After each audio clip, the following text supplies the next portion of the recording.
everyone. You may be wondering, just how big is this game? It is large. This time, you'll be exploring over 1,000 planets.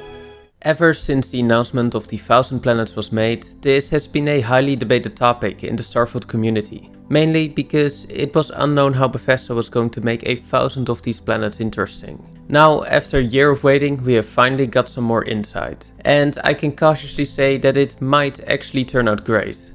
To achieve such a large scale for Starfield, Bethesda needed to utilize procedural generation. And this is where a lot of the worry from the community came from.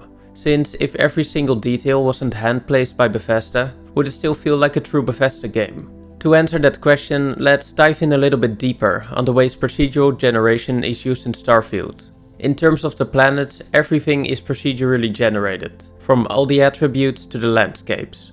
But this doesn't mean every time you start a new save game, you get a newly generated set of planets. It is just a way for Bethesda to create them more efficiently, because this scale was simply not possible if they wanted to create every planet by hand. So in conclusion, the planets themselves will be the same for everyone. However, the content that's on them won't be. The content in Starfield can be divided in two categories: hand-placed content and dynamically placed content.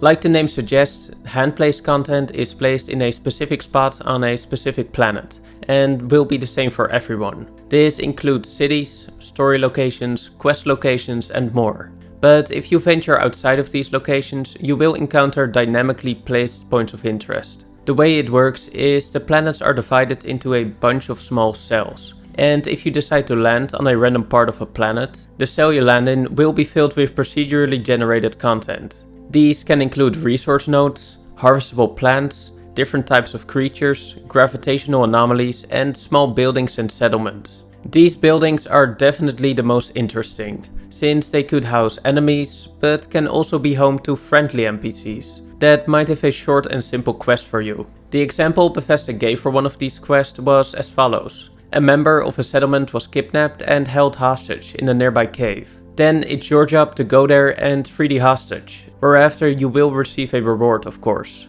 Another example we can actually see in the trailer, in this science outpost. Aggressive creatures have been disrupting our experiments. Their habitat isn't far from here.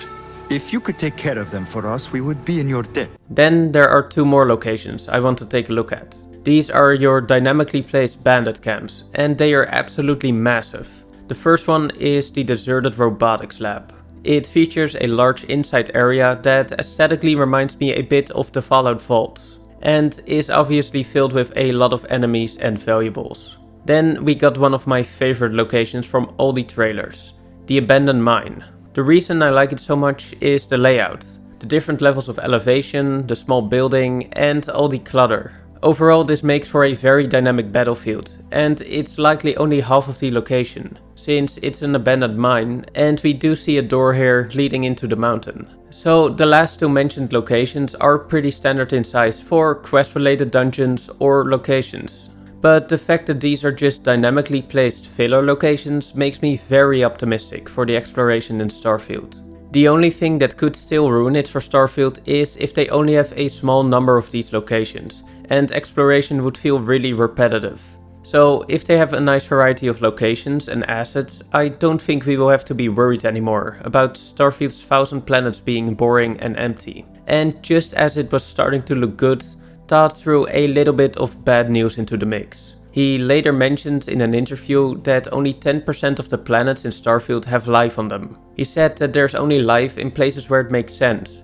So in places where the circumstances are actually good enough to produce life. The way I interpreted this is that there won't be any naturally occurring life on 90% of the planet. But I do think there will still be humans on some of those planets. The main issue I have with the 90% is the lack of vegetation, which massively limits the variety in biomes. So the majority of the time you will be exploring a rock, a desert or an ice planet.